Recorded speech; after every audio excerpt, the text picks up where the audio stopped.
Welcome to the True P&L Deep Dive. Before we start, a quick disclaimer. This analysis is for educational purposes only and does not constitute financial advice. Always do your own research. Now let's get into the numbers. Right. We're diving deep into Chevron Lubricants Lanka, ticker is LLUB, and we're zeroing in on their Q3 2025 financials. And our mission today isn't just to read you an annual report. No, not at all. We're here to look past those, flattering headline numbers and find what we call the true P&L. The reality that's buried in the cash flow statement and the balance sheet, it's where the rubber really meets the road, so to speak. It's about stress testing the profits. Did this company actually generate real spendable wealth? Or are we looking at some short-term financial games? Exactly. And frankly, the main tension point for this whole deep dive, it just jumped right off the page. The minute we opened the Q3 report, we saw this major contradiction. A huge anomaly. A staring-you-in-the-face anomaly that just completely defines this quarter. It's this strange duality, isn't it? On one side, you have a business that's showing elite, just rock-solid net margins, strong profit growth. I mean, operationally, it looks like a superior machine. But on the other side? But on the other side, a really serious structural friction point has just accelerated sharply, and it's threatening to basically consume all of that operational brilliance. Okay, so let's nail this down right away for everyone listening. The big red flag, the thing we have to talk about first, is this explosion in trade receivables. We're talking about the money that customers owe LLUB. Since December 2024, that number has essentially doubled. It's rocketed up by an alarming 104%. 104%. And we need to give that some scale. That outstanding money is now at LKR 3,020.03 million. That's over 3 billion Lankan rupees. Which is just extraordinary when you put it in context. Revenue for the period, it grew a respectable 6%. Right, and a 6% growth in revenue just does not, under any rational circumstance, justify your customer credit increasing by 104%. It just doesn't line up. So what does it signal then? It signifies either a massive, maybe even uncontrolled expansion of who they're giving credit to, or a sudden, really dramatic slowdown in how quickly they're getting paid. And that distinction is so critical. I mean, if sales were up 100%, okay, maybe it makes a bit of sense. Sure, you could argue the case. But with only 6% sales growth, this spike just screams operational friction. And the immediate financial impact is, it's visceral. This specific increase has drained LKR 1.57 billion in cash right out of the system. And that LKR 1.57 billion isn't real profit yet. It's paper profit. Explain that. It means the company recorded the sale, they booked a profit on the income statement, but the actual cash, the money they need to pay their own bills, run the business, pay dividends, that cash is still sitting in their customers' bank accounts. So this massive gap between booking a sale and actually collecting the cash, that's our critical tension point. And it's why we have to spend a lot of time on how management responded. Because, a 1.57 billion drain can choke even a really healthy company. Absolutely. So if that cash drain is the wound, the first question we asked was, how do they stop the bleeding? How do they keep the lights on, given that this huge chunk of capital just, poof, evaporated into customer credit? Well, the filings show they executed a very tactical, very aggressive response. They knew their collections had slowed down. We can actually quantify this with a metric called Days Sales Outstanding, or DSO. Right, the DSO. It measures how many days, on average, it takes to get paid after you make a sale. And right now, it's standing at 43 days. 43 days. And you need context for that number. While we don't have LAUB's specific history right in front of us, for a business like this, a distribution business, an elite DSO might be, 25 to 30 days? At best. So if the industry average is, say, 25 days, LLUB is performing over 70% worse than its peers on collections. Exactly. This isn't just a slow quarter. This is a competitive disadvantage that they're currently bankrolling for their customers. So, okay, they're facing this 1.57 billion rupee hole. Management pulls some levers. They pull the other working capital levers they could control. It's like financial triage. They generated cash from two main places to offset that drain. And the first source was inventory. Yep. They tapped their own inventory. Yeah. They went for a pretty significant and, I'd say, aggressive reduction in their stock levels. Inventory was cut by 11.5%. And that freed up how much? That successfully freed up LKR 668 million in cash. Okay, let's pause there and talk about the risk benefit. For a lubricants business, inventory is tricky. You've got all these specialized grades for different engines, different machines. It's complex. And the source notes their inventory turnover is currently 3.08 times a year. which is actually pretty solid for this sector. It means they sell through their entire inventory about 3 times a year. But cutting it by 11.5%, that's a big move. It is. The benefit is obvious. You get immediate cash, you lower your warehousing costs. What's the risk? The risk is service, and ultimately, your margins. If you run your inventory that lean, you are begging for a stock out. Right.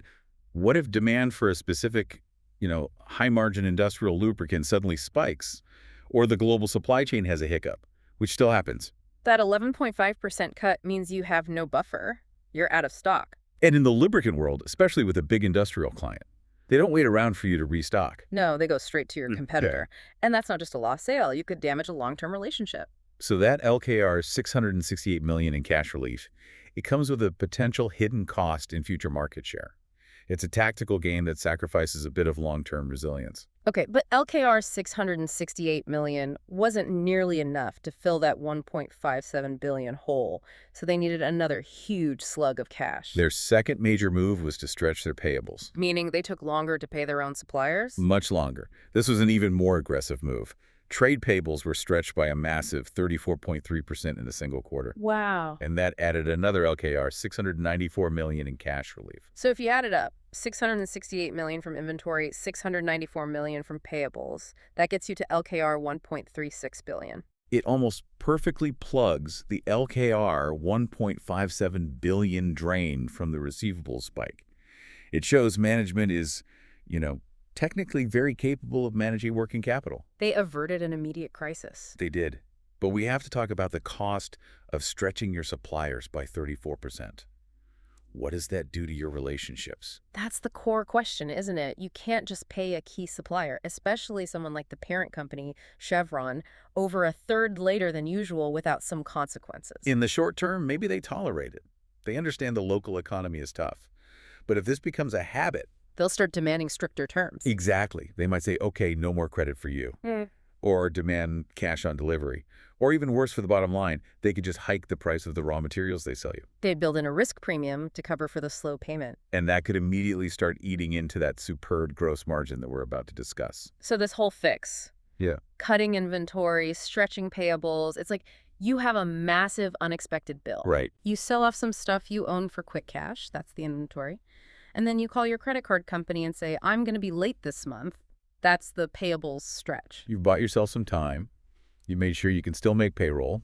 But, and the source material is very clear on this strategy is not repeatable forever. You can't just keep selling off your inventory, and you definitely can't keep stringing your suppliers along. Which means the root cause of the problem, that 43-day DSO and the out-of-control receivables, that remains the key structural risk. Management has basically bought themselves a quarter or two to get their collections team in order. And that really brings us to the big investor lesson from this section. Working capital is the hidden risk. We all get fixated on the P&L. The bottom line, yeah. But this shows that even a highly profitable company can hit a liquidity wall if they let their customers use them as a bank. Management dodged the bullet this time, but the weakness has been exposed. Okay, so now that we've sort of quarantined that working capital risk, let's pivot back to the income statement. Right. The question here is about the quality of the earnings. Did LLUB's profit grow because the business is fundamentally stronger? Or was it because of some one-off financial trickery? Let's start at the top line. Revenue was up a healthy 6% to LKR $19,474.97 million. Good, steady growth. But the real sign of discipline is when you compare that to their costs. And this is where you see the first real signal of strength. Their cost of sales also went up by 6%. It's moving in perfect lockstep, a one-to-one movement. Which is so important for a company like this that's dealing with imported, price-volatile stuff like base oils. It means they have serious pricing power. They're successfully passing on any increase in the raw material costs directly to the consumer, and they're doing it without losing sales volume. And the result of that is? They protected their gross margin. It stayed incredibly robust at 35.37%, a tiny improvement from 35.03% before. Maintaining a gross margin over 35% in this kind of business is, that's elite performance. It is. It tells you they're not just a commodity business. They're selling a premium branded product. The core profit engine is very, very sound. But the real story of efficiency comes a little further down the P&L because operating profit surged by 8% up to LKR $4,717.71 million. And right there, that's the signal. Operating profit grew faster than revenue. which immediately tells you there's operational leverage at play. This is the crucial detail. To get from gross profit to operating profit, you subtract all the administrative and selling costs, the fixed costs of running the business. And here's the kicker. Their admin expenses were held completely flat. Zero proportional growth, despite a 6% increase in revenue. How do they do that? That's the management excellence. Holding your back office costs flat while sales grow 6% is the textbook definition of operational leverage. It suggests they either got much more efficient, maybe through technology, or some costs from last year just didn't repeat. Either way, it means every new rupee of revenue they brought in this quarter, a disproportionately large chunk of it fell straight to the operating profit line. And the result is that operating margin expanded significantly. It's now at 24.22%. Which is an exceptionally high operating margin for any distribution business. They run an incredibly tight ship, so that 8% operating profit growth is the strongest evidence of genuine, sustainable improvement we've seen this quarter. Okay, but it wasn't all perfect. There was one component that acted as a drag on profitability. Right, the non-operational part. Finance income. After that fantastic operational performance, this one slowed down. Finance income dropped by 32%, down to LKR 171.99 million. A 32% drop is steep. And normally you might worry about rising interest rates or debt. But that's not what's happening here. When you dig into the notes, the drop was driven purely by foreign exchange gains. They just fell off a cliff. They decreased from LKR 121.18 million down to just LKR 58.93 million. And that context is so important because it lets us filter out the noise. Exactly. The core business that management controls, the operating profit, is firing on all cylinders. The drag came from an external factor, which was currency stabilization. The Sri Lankan rupee is more stable now, which is great for the economy, but it means fewer of those one-off translation gains for LLUB. So in a way, if the FX gains had just stayed flat, their net profit would have been even higher than what they reported. Absolutely. The engine's running beautifully. So once you account for everything, the final net margin is still, as the Force calls it, rock solid at 17.43%. Okay, so Section 2 proves the profits are coming from real pricing power and real efficiency. The next step is the acid test. Is that 17.43% profit actual cash? This is where we separate the great companies from the ones just playing accounting games. We have to aggressively compare the accounting profit net income against the real-world cash from operations, the OCF. So many companies can make their net profit look fantastic on paper, but if the cash flow statement doesn't back it up, those profits are just an IOU. We use the cash conversion ratio as the ultimate lie detector. So let's run the numbers. For the 9-month period, LLUB's net income, the accounting profit, was LKR 3,394.45 million. Okay, now for the reality check. The actual cash generated from their day-to-day operations was LKR 3,440.06 million. The reality was slightly better than the paper profit. Which gives us that critical cash conversion ratio of 101.3%. 101.3%. That is a gold standard. It means for every single rupee they reported as profit, they actually generated LKR 1.01 in real spendable cash. It's investor lesson 1, always check if profit equals cash, and this confirms the earnings quality is exceptionally high. But hold on, let's challenge that for a second. Given that LKR 1.57 billion cash drained from receivables, how on earth did their OCF still hit 101%? That's the sophisticated question. Is this high OCF sustainable, or was it just artificially inflated by those short-term fixes we talked about? Exactly. And the answer is, it's a bit of both. Yes, the cash they generated by cutting inventory and stretching payables definitely propped up the OCF, no question. But the underlying operational engine, that 24% operating margin, was generating such a staggering amount of cash before those adjustments that it was strong enough to absorb that massive shock. So the core business is just a cash-generating machine. So powerful it could take a huge hit, apply some temporary bandages, and still come out looking pristine. Precisely. It's resilient. But the sustainability of next quarter's OCF depends entirely on them getting those receivables under control, because they can't repeat those fixes. Right. If collections don't improve, the OCF will dive next quarter. Okay, so moving on from that strong cash flow base, we can look at what they did with it. Free cash flow and dividend sustainability. Free cash flow, or FCF, is what's left after you pay to maintain your assets.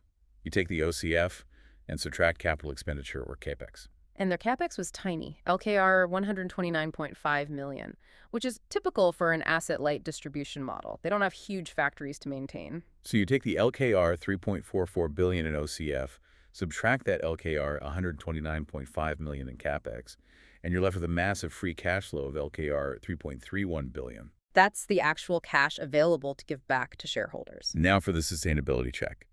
The dividend they paid out was LKR 2.88 billion. And with LKR 3.31 billion in FCF, that dividend was covered 1.15 times. Which is really healthy. It's investor lesson 3. True dividend sustainability comes from cash, not from accounting profit. A 1.15x FCF coverage ratio tells you the dividend is conservative and safe.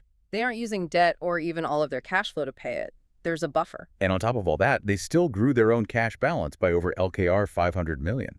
And they did all of this. The CapEx, the generous dividend, the cash growth, entirely with internally generated funds. Zero debt. The cash is king argument for LLUB is completely validated, even with that turbulence in collections. Okay, so we've established the operational excellence and the superb cash conversion. Now let's hit the balance sheet.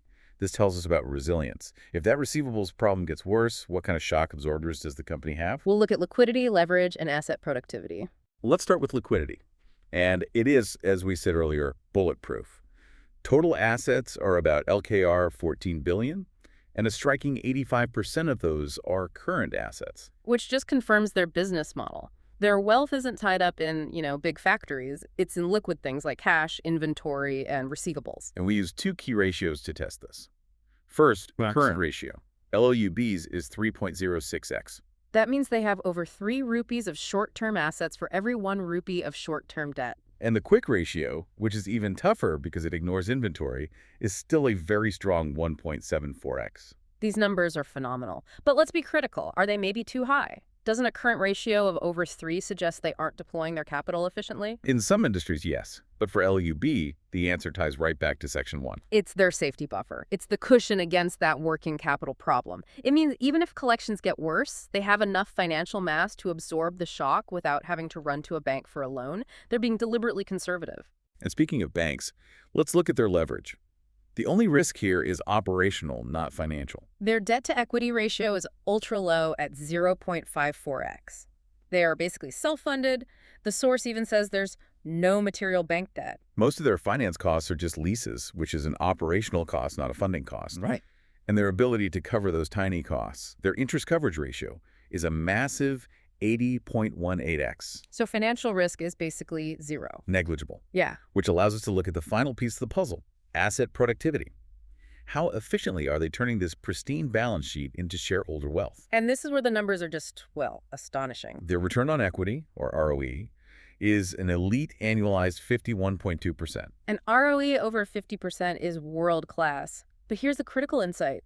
Most companies that hit an ROE that high do it by taking on a lot of debt. Financial leverage. LLUB is achieving this with almost no traditional debt. Which tells you their secret weapon isn't borrowing money. No, it's that hyper-efficient operational machine we talked about. Yeah. The tight cost control, the high margins, they squeeze huge profits out of every rupee of shareholder capital. And the other productivity numbers confirm it. The return on assets is a very impressive 33.9%. And their asset turnover is 1.95x. They are highly capital efficient. They don't need to build massive new plants to grow. And finally, you see this wealth creation in the net asset value per share.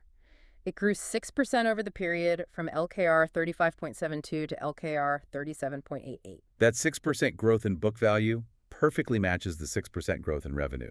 It's high-quality earnings compounding directly into shareholder value. So in summary, the balance sheet is this huge, stable foundation that's more than strong enough to absorb the one big operational flaw we've identified. Okay, let's bring it all together. When we stress test the 3 financial statements, what is the true P&L for LLUB? It's this profound duality that you, as an investor, have to fully understand. On one hand, you have an operational powerhouse. Elite profitability, proven by a 24% operating margin. Exceptional earnings quality, proven by that perfect 101.3% cash conversion. And it's all built on an unleveraged, incredibly liquid balance sheet that spits out a 51.2% ROE without any debt. Structurally, it's just a superior business. On the other hand, that enormous strength is currently under attack from within its own operations. It's being masked and actively threatened by that aggressive 104% spike in trade receivables, which has frozen LKR 1.57 billion in cash. And while management showed real technical skill in patching that hole in the short term, Those fixes are not repeatable. They only bought themselves some And time. so this deep dive really offers 3 core lessons for any serious investor pulled directly from these numbers. Lesson number 1, always verify that profit equals cash. LLUB passed that test with flying colors at 101.3% conversion. Lesson 2, working capital is the hidden risk. That receivable spike is like a silent killer that can choke even the best cash generators if that 43-day collection period isn't brought back in line. That is the #1 thing to monitor. And lesson 3, true dividends require free cash flow coverage. LLUB's 1.15x FCF coverage proves their dividend is robust, sustainable, and entirely paid for with cash. So we have to end with the long-term strategic question that this whole receivables problem raises. The core question that investors have to monitor from here is this.